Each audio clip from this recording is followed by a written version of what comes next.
Friends, welcome at the Summary Club. Today let's talk a little bit about such an interesting and widespread esoteric concept as the Akashic Chronicles, or as they are also called, a certain universal data bank.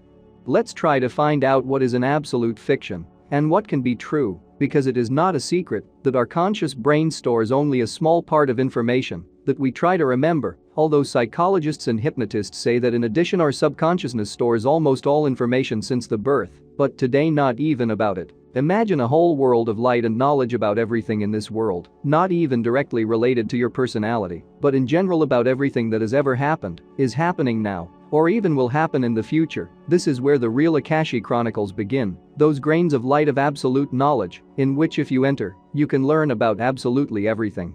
That is why the Akashic Chronicles are still called the Bank of Universal Data, as many modern esoterics do, or the Prophetic Forest, as our Slavic ancestors called this phenomenon, or whatever, but it is a place where knowledge or information about everything is stored like gold ingots in ordinary banks, like in a huge library.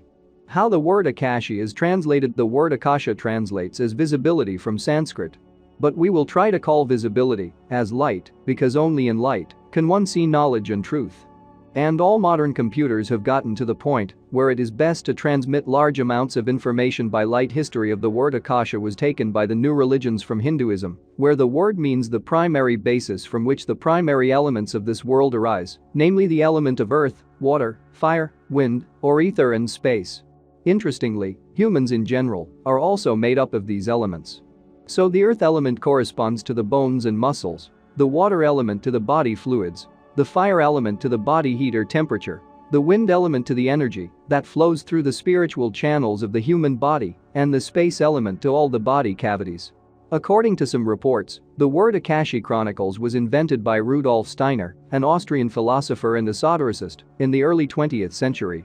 And in ancient Greek the word arch was used, which means the beginning with which everything begins. The Gospel of John says that in the beginning was the Word. Hinduism. About the Akashic Chronicles. In Hinduism, Akasha is the primordial and formless substance that acts as the source of all information and knowledge.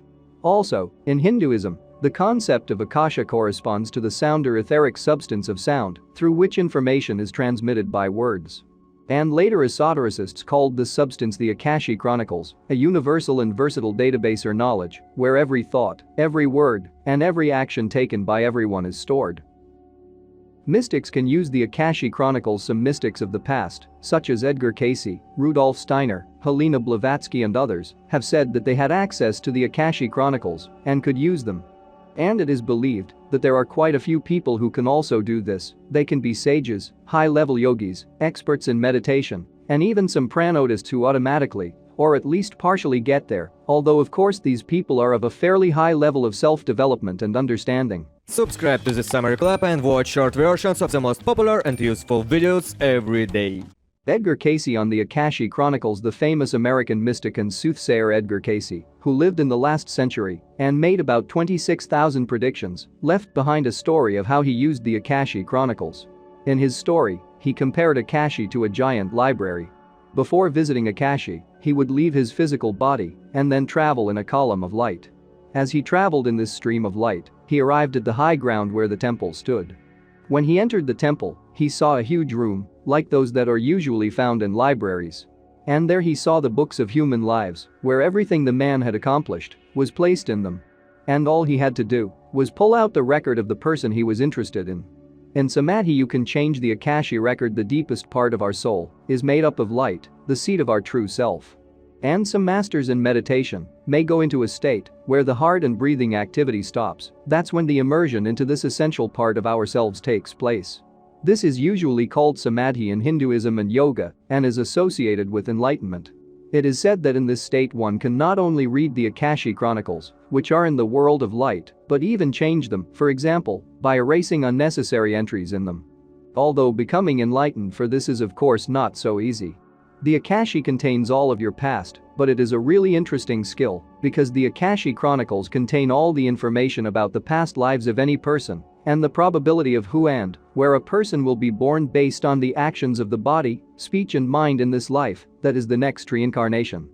The Akashic Chronicles inside the Earth. Also, esotericists say that our planet Earth has its own intelligent energy. It is called Gaia in some teachings, and this energy knows about every person, and it is also able to speak its own language, so far inaccessible to the common man. So, inside the Earth there is its own alternate Akasha system, and it is needed so that when a human soul is born on the Earth, Gaia creates its record of this newly arrived soul, and everything that the person subsequently does on the planet is recorded, and thus affects the entire energy of the Earth. The Cave of Creation, or the Akashic Chronicles of the Earth. Deep in the Earth there is a multidimensional cave, connected to what is happening on Earth, and to the cosmos. And in it there is a record of who you are. This place on the planet is special, and it is the first place that every soul visits before being born on Earth. And it is very surprising that every person first visits this cave and then chooses to be born or not. This seems strange to an ordinary person, but this is because he is very limited in his knowledge and understanding of the general nature of things. After all, before being born, the soul is in a state where there is no time and no sense of time at all, which is why it first visits the Cave of Creation. And likewise, when one leaves the Earth, it is also the last place the soul visits before it goes to where we all come from. The Creation Cave is a library of records of humanity, of every lived life of man and humanity as a whole. This information is the Earth's Akashic Chronicles. And each person has his or her own spiritual name on the energy level. It is partly the name of God, and it is written on the crystal structure in this cave. And that is why, while a person lives on Earth, Gaia, or the energy of the planet, knows that you are here. And when a person leaves the Earth, still the crystal structure with information about him or her remains.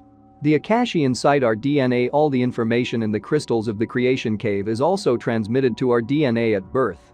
And it is transmitted exactly in the Cave of Creation, so that is where the soul is directed first.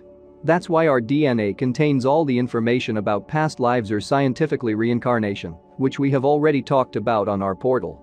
And that's also why there are people who can suddenly remember unknown languages or get information they and other unprepared people don't understand when they get an electric shock or other problems. This is why man has a double helix of DNA, so that we can make a record of the second helix, which is interdimensional and connected to both the Cave of Creation and the Akashic Chronicles, and in general to our real essence, which is immortal and beyond time and space, but more about this in our other articles. Conclusion. And so, the Akashic Chronicles are most likely not somewhere outside of us. It is some place in our soul, or as psychologists say, in the subconscious, or a place in our DNA, while we are here on Earth. Either way, our primary basis is light, infinite loving light, and we suffer here on Earth when we cannot see or feel this light, which is why there are so many religions in the world that lead exactly to it. Therefore, if you constantly improve yourself, it is likely that sooner or later you will be able to return to this light and know yourself. Then the Akashic Chronicles and all the necessary knowledge from this universal data bank, familiar to sages and esoterics throughout the history of the world, will be at hand. And in principle, today in esoteric teachings there are quite a large number of techniques for connecting to Akasha and ways to get into these chronicles and the universal bank of knowledge about everything, available not even to the enlightened. But for now we will leave the intrigue. Perhaps we will share our thoughts on this subject next time. But for today we say, see you at our learning and self-development channel, where you can see or read a lot more interesting things on this subject, such as what karma is, what the chakras are, and even why there are so many religions on Earth. Success to you in mastering this knowledge, and of course in self-development. And friend, don't forget to subscribe to the Summary Club for becoming more successful, educated, kinder and wiser every day. Save hundreds of hours and dollars spending on boring regular education. Feel free to write your opinions and questions about each video. We read all the comments. In addition, go to our official website, where you can find reading materials or watch other videos on channel and links in the description. All the best.